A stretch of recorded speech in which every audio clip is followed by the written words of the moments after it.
நமது ரமலான்கள் பன்மடங்காக வேண்டுமென்றால், நமது ரமலான்கள் நிறைய கூலி வர வேண்டுமென்றால், நமது ரமலான்கள் நமக்கு தெரியாத பன்மடங்கான கூலிகளை எழுதப்பட வேண்டும் என்றால், நம்ம சந்திக்கிற சோதனைகளுக்கு மத்தியில் நம்ம அதை செய்வது.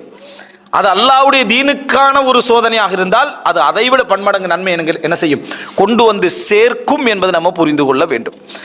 அப்ப இது நினைச்சு பாருங்க, இதை நம்ம புரிந்து கொண்டு பாருங்க. நம்ம என்ன செஞ்சிடறோம்டா, சோதனை வராத ஒரு சூழ்நிலையில வணக்க வழிபாடுகளை நினைக்கிறோமே தவிர, சோதனை வரக்கூடிய சூழ்நிலையில தவிர்க்க பார்க்கிறோம், அதை தவிர்க்க பார்க்கிறோம். சோதனைகளுக்கு மத்தியில் நம்மளை நின்று பிடிப்பது என்பது நமது ரமலானையே இரட்டிப்பாக்கிறோம், நமது ரமலானையே பன்மடங்காக்கிறோம். சஹாபாக்கள் ரசூல் ஸல்லல்லாஹு அலைஹி வஸல்லமோடு சஹாபாக்கள் சந்தித்த அந்த ரமலானை பார்த்தீங்கன்னா ஒரு 9 ரமலான்கள் என்ன அல்லது 8 ரமலான்கள் ரசூல் மொத்தமாக என்ன செய்கிறாங்க, சந்திக்கிறாங்க நேர. ஆனால் மற்றபடி என்ன வேற எதுவுமே என்ன செய்யலை, அவங்க சந்திக்கல. ஆனால் அவங்களுக்கு கிடைச்ச நன்மைகள் எங்களை விட பன்மடங்காக இருப்பதை நம்ம தெரிந்து கொள்ள வேண்டும்.